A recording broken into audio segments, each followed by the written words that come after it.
Overall यदि पूरे narration की बात किया जाए तो हम सभी जानते हैं कि 5 प्रकार के वाक्यों का डायरेक्ट से इनडायरेक्ट एग्जाम में पूछा जाता है।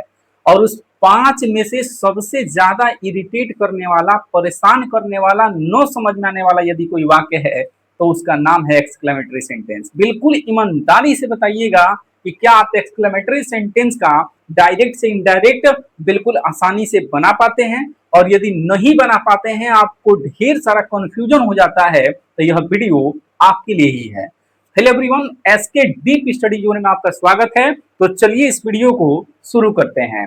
लेकिन एक छोटी सी बात हमारी भी रहेगी जो आपको करना है कि एक्सक्लेमेटरी सेंटेंस के बेसिक जो कंसेप्ट होते हैं, चाहे जहां से भी क्लियर करिए, आप इसको जरूर क्लियर कर लीजिएगा कि एक्सक्लेमेटरी सेंटेंस किसे कहते हैं, ये किससे स्टार्ट होता है, क्या पहचान होती है, इसका ट्रांसलेशन कैसे बनाया जाता है, स्ट्रक्चर वगैरह सब कुछ बेसिक पता होना चाहिए। और यदि आपको ये चीज पता है तो समझ में आने की गारंटी है। तो चलिए देखते हैं यहाँ पर पहला नियम। तो यहाँ पे मैं आपको बता दूं कि एक्सक्लेमेटरी सेंटेंस में पूरे ओवरऑल की बात करूं यदि मैं, तो केवल 3 टाइप के प्रश्न पूछे जाते हैं। पहला, जो एक्सक्लेमेटरी वर्ड से स्टार्ट होते हैं। तो एक्सक्लेमेटरी वर्ड होता क्या है? तो कोई भी ऐसा वर्ड जो हमारे दिलो दिमाग में अचानक से आ जाते हैं, जैसे हेलो, हाय, हुर्रे, ब्रेव, वेल डन, है कि नहीं, ये सब वाव। तो हम सभी जानते हैं कि एक्सक्लेमेटरी वर्ड क्या होता है। तो इससे प्रश्न पहला पूछा जाता है कि कुछ वाक्य जो है इससे स्टार्ट हो जाता है और उसका इनडायरेक्ट बनाने को कहा जाता है। दूसरा टाइप होता है जिसे हम कहते हैं जहां पर प्रश्न हाउ और व्हाट से लगा के पूछा जाता है। तो एक्सक्लेमेटरी सेंटेंस में हाउ और व्हाट का प्रयोग कैसे किया जाता है, यह बात आप एक्सक्लेमेटरी सेंटेंस का बेसिक कंसेप्ट यदि पढ़े होंगे तो वहां सीखे होंगे। और तीसरा प्रश्न पूछा जाता है जहां पर कोई भी एक्सक्लेमेटरी वर्ड नहीं होता है और न व्हाट या हाउ होता है, और इस तरह के इन दोनों को छोड़ के नॉर्मल सेंटेंस होता है जहां पे आप कंफ्यूज होते हैं। तो बस ये 3 टाइप के प्रश्न इसमें हैं और एक एक करके हम इसको देख लेंगे। तो ये मेरा पहला वीडियो है जिसमें हम एक्सक्लेमेटरी वर्ड से रिलेटेड जो प्रॉब्लम है यदि आपको, तो यह प्रॉब्लम इस वीडियो में सॉल्व होने वाला है। तो चलिए देखते हैं। तो देखिए सबसे पहला नियम क्या लिख रहा है कि आरबी में आए हुए सैड या सैड टू को भाव के अनुसार बदल दिया जाता है। अब आप कहेंगे भाव के अनुसार बदल दिया जाता है किस में? तो बेटा यहाँ पे नीचे लिखा हुआ है एक्सक्लेम्ड विद जॉय या डिलाइट। तो जॉय या डिलाइट मतलब दोनों का अर्थ कहीं न कहीं खुशी से रिलेटेड है, तो दोनों में से कोई एक लिख सकते हैं। अब इस चीज को जब हम एग्जाम्पल बताएंगे तो आप घबराइएगा मत, वहां पर जाकर के ये 100% क्लियर होगा। मतलब आप ये जान लीजिए कि जब इसमें कोई वाक्य दिया जाता है एक्सक्लेमेटरी सेंटेंस में, ये पहला टाइप पर जिसमें एक्सक्लेमेटरी वर्ड का यूज होता है, तो हर एक्सक्लेमेटरी वर्ड का कुछ भाव होता है, समझ रहे हैं ना। और उस भाव के अकॉर्डिंग आरबी में आए हुए सेड या सेड टू को बदला जाता है। जैसे मान लीजिए किसी ने कहा ही सेड टू मी, उसने मुझसे कहा एलॉस आई एम रूइंड, यानी उसने क्या बोला कि दुख की बात है, मैं बर्बाद हो गया या मैं बर्बाद हो गई। तो आप बताइए यहाँ पे जो एलास एक्सक्लेमेटरी वर्ड है इसका भाव क्या है? तो दुख का है। तो जब दुख का है तो आरबी में आए हुए सैड को एक्सक्लेम्ड विद सारो या ग्रीफ में चेंज करेंगे। आई होप मेरी बात आपको समझ में आ रही होगी। तो वही यहाँ पे कह रहा है कि हम आरएस का वाक्य देखेंगे और जो भी एक्सक्लेमेटरी वर्ड उसमें यूज हुआ होगा उसका एक भाव होता है। जैसे कोई पूछता है ब्रेव कब बोलते हैं, तो किसी को चाबसी देनी होती है तो बोलते हैं वेल्डन कब बोलते हैं, चाबसी देनी होती है बोलनी होती है। हुर्रे कब बोलते हैं, जब खुशी होती है तो बोलते हैं। वाव कब बोलते हैं, सरप्राइज के लिए बोलते हैं। तो इस तरह के जो एक्सक्लेमेटरी वर्ड होते हैं उन सबका भाव आपको पता होना चाहिए। और ये सारी चीजें मैंने क्या बताया कि एक्सक्लेमेटरी सेंटेंस के बेसिक नॉलेज में सारी बातें बताई जाती है। तो इस तरीके से भाव के अनुसार अब आप समझ गए होंगे कि क्या मतलब है। तो यहाँ पे कह रहा है कि आरबी में आए हुए साइड या साइड टू को भाव के अनुसार एक्सक्लेम्ड विद जॉय या डिलाइट, एक्सक्लेम्ड विद सारो या ग्रीफ, यानी दुख की बात होगी तो सारो। उसी तरह से एक्सक्लेम्ड विद सरप्राइज माने आश्चर्य की बात हो रहा होगा तो फिर देख लेंगे भाव का आंसर इसमें बदल देंगे। और यदि उसमें ग्रेड़ा की बात हो रही हो तो एक्सक्लेम्ड विद कंटेम्प्ट या डिस्गस्ट में बदलेंगे। और यदि रिग्रेट पछतावा की बात हो रही होगी तो एक्सक्लेम्ड विद रिग्रेट में बदलेंगे। और प्रशंसा की बात हो रही होगी तो एक्सक्लेम्ड विद प्रेज या अप्लाउज में बदलेंगे। इस तरह से एक्सक्लेम्ड विद अप्लाउज वगैरह में बदलेंगे। तो ये सभी में कैसे बदलेंगे तो आई होप आप समझ चुके होंगे कि आरएस के वाक्य का भाव निकालना पड़ेगा और वह भाव कहां से निकलेगा, कैसे पता चलेगा, तो इस एक्सक्लेमेटरी वर्ड जो यूज किया रहेगा उसी से पता चलेगा। ठीक है, तो चलिए इसको एग्जांपल से हम क्लियर करेंगे। दूसरा पॉइंट हमें क्या कह रहा है कि इसमें कनेक्टिव वर्ड के रूप में कंजंक्शन यानी कि कंजंक्शन दैट लगाते हैं। तो इसमें कनेक्टिव वर्ड क्या लगाते हैं जी? दैट का प्रयोग करते हैं, है ना। और तीसरा पॉइंट कह रहा है कि आरएस में आए हुए एक्सक्लेमेटरी वर्ड को रिमूव कर देते हैं क्योंकि इनके भाव तो आरबी के वर्ब से ही स्पष्ट हो जाते हैं। क्यों? देखिए कह रहा है कि जैसे किसी ने कहा ही सेड टू मी, उसने मुझसे कहा एलॉस आई एम रूइंड, उसने मुझसे कहा कि दुख की बात है कि मैं बर्बाद हो गया, तो मैंने क्या बोला, एलॉस दुख दिखा रहा है, तो आरबी में आए हुए सेड सेड टू किस बदलेंगे, एक्सक्लेम्ड विद सारो। तो जब एक्सक्लेम्ड विद सारो आ गया तो एलास का जो भाव था, यह भाव तो आरबी के सेड से बता दिया गया ना, तो फिर एलास को आप क्यों रखेंगे। तो वही कह रहा है कि यहाँ पे आरबी में आए हुए जो सॉरी आरएस में आए हुए जो एक्सक्लेमेटरी वर्ड होगा उसे रिमूव कर देंगे, ठीक है, क्योंकि इसके भाव आरबी के वर्ड से ही स्पष्ट हो जाता है। भाव के अनुसार आप लगा ही दे रहे हैं, समझ रहे हैं ना। तो देखिए अब तीसरा और चौथा पॉइंट क्या कह रहा है कि वाक्य को असर्टिव बदल देते हैं। ये ड्रामा लिखने की कोई जरूरत नहीं थी लेकिन मैंने लिख दिया है। वाक्य को असर्टिव में बदल देते हैं। असर्टिव की एकमात्र पहचान है कि उसके लास्ट में फुल स्टॉप होना चाहिए, तो वही बात आगे लिख रहा है कि बदल कर अंत में फुल स्टॉप लगाते हैं, ठीक है। मतलब इसमें एक्सक्लेमेशन मार्क लास्ट में देखने को मिलता है तो उसे हटा करके लास्ट में क्या लगा देते हैं जी, फुल स्टॉप। अब आगे देखिए नोट 2-3 लिख रहा है और ये तीनों नोट बहुत इंपॉर्टेंट है, ध्यान रखिएगा। कह रहा है कि कभी कभी होता क्या है, देखिए हम सभी जानते, पहले इसको पढ़ लेते हैं तब बताते हैं। कह रहे कि कभी कभी ओ और आह, दो वर्ड बोलते हैं ना, ओ आह, तो ओह और आह से आश्चर्य का भाव प्रकट होता है। यह चीज ओह और आह के बाद आए हुए असर्टिव सेंटेंस, ध्यान दीजिएगा इसका मतलब है असर्टिव सेंटेंस, तो कह रहे असर्टिव सेंटेंस से पता चल जाता है। अतः इस कंडीशन में आरबी में आए हुए सेड या सेड टू को एक्सक्लेम्ड, ध्यान दीजिए, विद सरप्राइज या वंडर। भाई जाहिर सी बात है आश्चर्य, जब ओह और आह आश्चर्य बताएगा तो जाहिर सी बात है किसमें, एक्चुअली सरप्राइज या वंडर। सरप्राइज का मतलब होता है आश्चर्य में बदलते हैं, अन्यथा एक्सक्लेम विद सारो और ग्रीफ में बदल जाता है। ये किताबी भाषा है और मेरी भाषा समझिए। जब भी कहीं बाबू ओह और आह आता है, ध्यान दीजिए ओ और आह आता है तो ये सामान्य रूप से क्या दिखाता है, तो मैं आपको बता दूं यह दुख को दिखाता है, सॉरी ये दुख को दिखाता है। तो जब दुख को दिखाता है तो इसे सामान्य रूप से एक्सक्लेम्ड विद सारो या ग्रीक में बदला जाता है, लेकिन कभी कभी ये ओह और आह सरप्राइज की तरह यूज हो जाता है। और यह बात जब वाक्य को पढ़िएगा तो पता चलेगा, इसके एग्जाम्पल आपको देंगे हम, तो उस कंडीशन में थोड़ा ध्यान रखिएगा कि इसको हम बदलेंगे अरबी माई वेबसाइट को एक्सक्लेम्ड विद क्या, किसमें, सरप्राइज्ड या वंडर में। तो ये पहला नोट आई होप आपको समझ में आया होगा। दूसरा नोट देखिए क्या कह रहा है, कह रहा है कि प्रेज और अप्लाउज, प्रेज और अप्लाउज दो वर्ड नहीं है, मतलब एक ही बात है, ये प्रशंसा के लिए यूज किया जाता है प्रेज अप्लाउज, देख रहे हैं ना।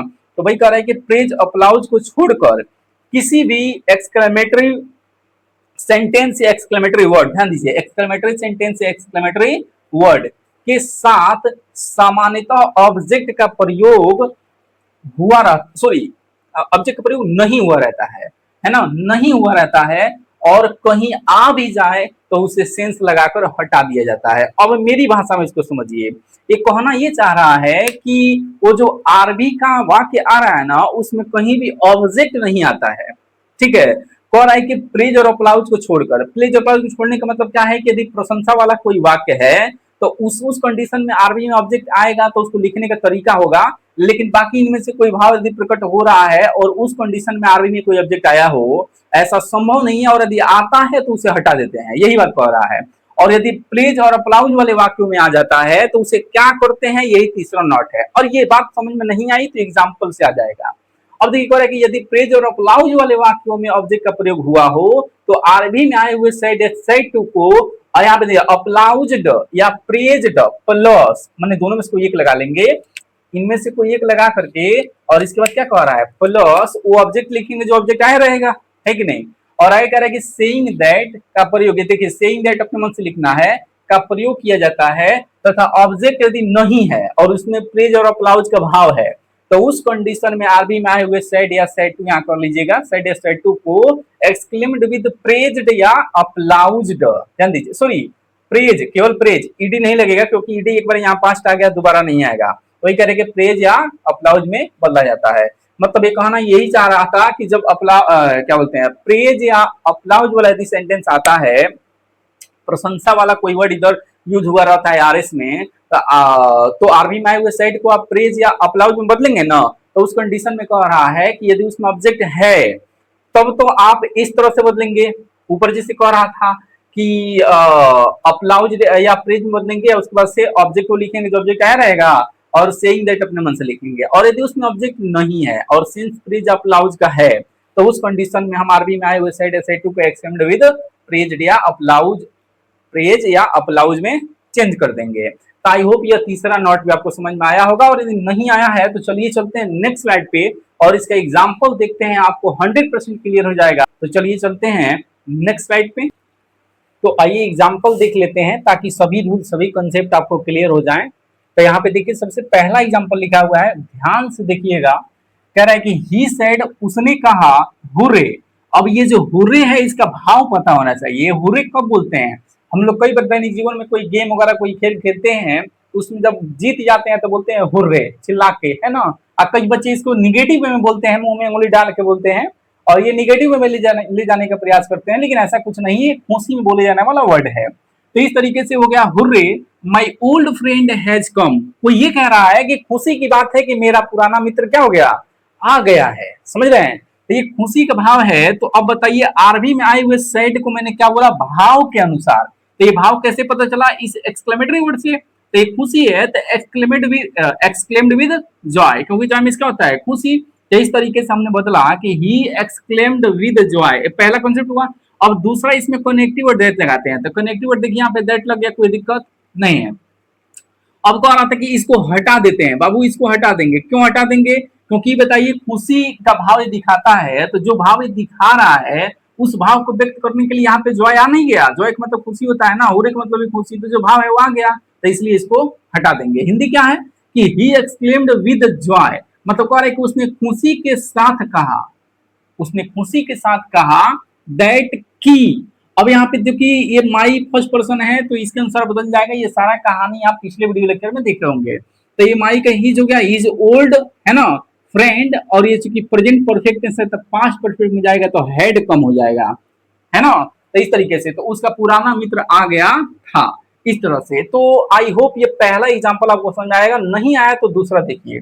कह रहे कि he said to his son, अर्थात कह रहे कि उसने अपने बेटे से कहा, क्या कहा जी, ब्रेवो। ब्रेवो का मतलब क्या होता है, सावस। सावस एक प्रशंसा के लिए यूज होता है, ध्यान रखिएगा। अब यहाँ पे बात किसकी आ गई, प्रेज की। यही वो प्रेज की कंडीशन है, या अप्लाउज की, क्योंकि दोनों का हिंदी क्या होता है, प्रशंसा करना। यहाँ पे कंडीशन आ गई। यहीं पर वो नॉट लिखाया था कि जब ये आता है बाबू। अच्छा एक चीज यहाँ पे आपने ध्यान दिया, नहीं इसमें है नहीं, इसमें है नहीं, अगले में आएगा। तो यहाँ पर प्रेज अप्लाउज की बात आ गई, तो इसी में हम कह रहे थे कि जब भी प्रेज अप्लाउज का सेंस होता है तो उसमें उसमें क्या होता है, यदि ऑब्जेक्ट आया है तो हम क्या करते हैं, प्रेज या प्रेज ऑब्जेक्ट आया है तो जाहिर सी बात है भाव इसका खुशी का है, तो प्रेज या अप्लाउज लगाएंगे ना। बहुत आराम से देखिए कंफ्यूज होगी। तो कह रहा है कि जैसे यहाँ ब्रेवो है तो बाबू चाबसी देने का साबस आप बोलते हैं ना, तो मेरे कहने का मतलब ये है कि किसी को शाबाशी देने का ये वर्ड है, तो शाबाशी देने का वर्ड है, प्रशंसा करने का वर्ड है, तो इसका सेंस है प्रशंसा। तो प्रशंसा सेंस है तो प्रेज या अप्लाउज का मतलब होता है प्रशंसा करना। तो ये किसकी तरफ इशारा किया, प्रेज की तरफ। तो अब मैं ये कह रहा था कि जब प्रेज की तरफ इशारा किया तो ये देखना पड़ेगा कि इसमें ऑब्जेक्ट है कि नहीं है। तो इसमें ऑब्जेक्ट है, तो कह रहा है कि जो ऑब्जेक्ट रहेगा तो एक्सक्लेम ये जो वर्ड लग रहा है ये नहीं लगेगा, डायरेक्ट प्रेज्ड या अप्लाउज का प्रयोग किया जाएगा, ठीक है। और उसके बाद क्या लिखा था, रूल में आपने देखा होगा कि लिखा था प्रेज ऑब्जेक्ट, प्रेज अप्लाउज आप लिखा था, आप प्लस करके लिखा था ऑब्जेक्ट, आप प्लस उसमें लिखा था सेइंग दैट, है कि नहीं। आप उसे ध्यान से पढ़िएगा, सेइंग दैट लिखा था। और यदि लिखा था देखिए लिखा है ही प्रेज हिज सन, ऑब्जेक्ट था, इसका ऑब्जेक्ट अभी लिख दिया। और सेइंग दैट, अब ये समझ लीजिए कि सेइंग दैट लिखता ही क्यों है, इसलिए लिखता है कि बाबू इसका सेंस देखो, ये जो दैट है ना ये कंजंक्शन है। एक्चुअली जो कंजंक्शन आप दैट लगा रहे थे वही है, लेकिन इसके साथ जोड़ के लिख दिया किताबी भाषा, अब बच्चे कंफ्यूज होते हैं, तो ये कंजंक्शन है। बाकी ये सेइंग का प्रयोग क्यों किया गया, क्योंकि इसका हिंदी कहते हुए। अब देखिए यहाँ पे क्या था कि उसने अपने बेटे से कहा कि सावस यू प्लेड वेल, तूने अच्छा खेला।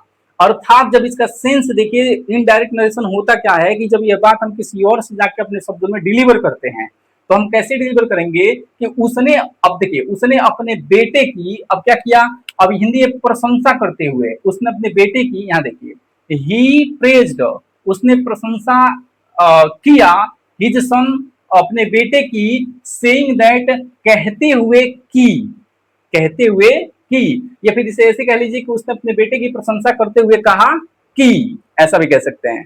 तो इसीलिए वो ये सेंस है, तो यहाँ पे से सेइंग का प्रयोग किया जाता है। से का मतलब होता है कहना, सेइंग करिएगा तो कहते हुए। आई होप आप समझ चुके होंगे। तो वही कह रहा है कि he praised his son saying that, और बाकी इधर आप कैसे बदला समझ सकते हैं, यू सेकंड पर्सन है तो हिज सन से ही हो गया, और बाकी ये पास्ट इंडेफिनिट, पास्ट इंडेफिनिट है तो आ जाएगा पास्ट परफेक्ट में। तो इस तरीके से हैड प्लेड वेल हो गया।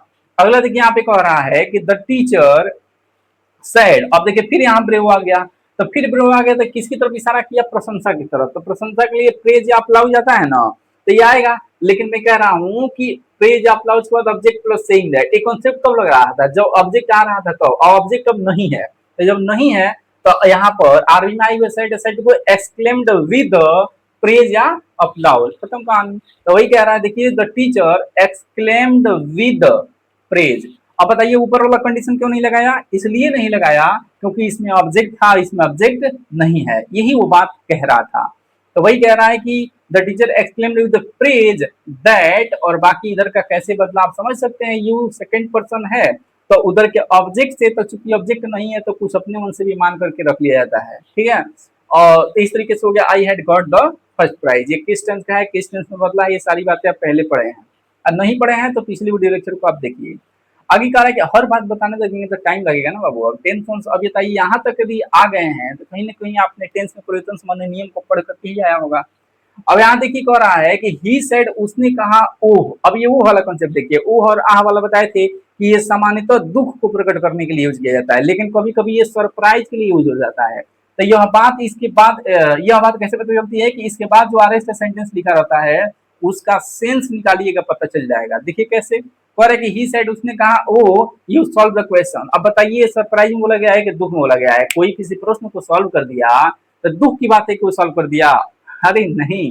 हो सकता है इसका सेंस देखो ना, सेंस कह रहा है कि ही सेड, उसने कहा हो ओ ओ मतलब सरप्राइज में, oh you solve this question, you solve the question, तुमने प्रश्न सॉल्व कर दिया। ऐसा लग रहा है कि जिस पर भरोसा ही नहीं हो, नल्ला कोई व्यक्ति है और ये कहना चाहता है यू सॉल्व, यहाँ पे सॉल्व होगा, तो कह रहा है कि कोई नल्ला है जो सॉल्व नहीं कर सकता है, सपोज करिए उसके बस का नहीं है, लेकिन वो कर दिया है तो कोई कह रहा है अरे तूने तो प्रश्न सॉल्व कर दिया। तो इस तरीके से तो ये सरप्राइज है, तो ये हो जाएगा he exclaimed with surprise that, और बाकी ये यू बदल गया आई में, और ये चूंकि पास्ट इंडिफिनिट है तो पास्ट परफेक्ट में आ गया, और इस तरीके से हो गया हैड सॉल्व द क्वेश्चन। आगे देखिए कह रहा है कि he said oh I have lost my wallet. अब कोई कह रहा है कि मैंने अपना वॉलेट खो दिया। अब देखिए कह रहा है कि ही सेड, उसने कहा ओह मैंने अपना वॉलेट क्या किया, खो दिया। अब बताइए कोई कैसे बोल रहा है, सरकज जो बोल दिया और कि ऐसे बोल रहा है कि आश्चर्य की बात है कि मैंने अपना वॉलेट खो दिया, नहीं ये दुख की बात है, समझ रहे हैं ना, ये दुख की बात है। वो कह रहा है ओह मैंने अपना वॉलेट खो दिया, यहाँ पे ही एक्सक्लेम्ड विद सारो, यही ये ओह और आह वाला नोट है। तो इस तरीके से he exclaimed with sorrow that he had lost his wallet. आगे देखिए कह रहा है कि सी सेड, उसने कही, क्या कही जी, एलॉस आई एम रूइंड, दुख की बात है कि मैं बर्बाद हो गई। तो आप देखिए यहाँ पे दुख की बात है। अब ये दुख का सेंस है ना, यदि ये दुख का सेंस है तो आरबी माई वेबसाइट पे एक्सक्लेम्ड विद सारो, तो यहाँ पे कह रहा है कि with sorry she exclaimed with sorrow that, conjunction, conjunction यहाँ का कंजंक्शन है ये दैट, और बाकी सी वाज रूइंड, एक प्रेजेंट टेंस है तो ये पास्ट टेंस में आ जाएगा क्योंकि ये पैसिव वॉइस है। अब आगे देखिए कह रहा है हुर्रे, एक एग्जांपल इसको जरा ध्यान से देखिएगा। कई बार एग्जामिनर क्या करता है ना कि क्वेश्चनवा को उल्टा पुल्टा घुमा लेता है। जब उल्टा कर देता है तो आप यकीन मानिए, हम लोग कई सालों से पढ़ा रहे हैं, बच्चों के बीच हैं तो जानते हैं कि इतना से हमको लगता है कि यदि इतना कर देता है ना तो लगभग 20 से 30% पढ़ने वाले बच्चे यहाँ ब्लेंडर करके आ जाते हैं, जो कि नॉर्मल वे में देता तो बना सकते थे लेकिन थोड़ा घुमाया तो कंफ्यूज हो गए। देखिए कैसे, अब ये सबसे पहले स्टार्ट कर दिया हुर्रे, क्यों भाई ऐसा स्टार्ट नहीं हो सकता, बिल्कुल हो सकता है। जहां आप ये कह रहे हैं कि ही सेड, उसने कहा दुख की बात है मैं बर्बाद हो गई, तो ऐसा भी तो हो सकता है दुख की बात है मैं बर्बाद हो गई, उसने कहा या उसने कही आगे पीछे हो सकता है, क्या प्रॉब्लम।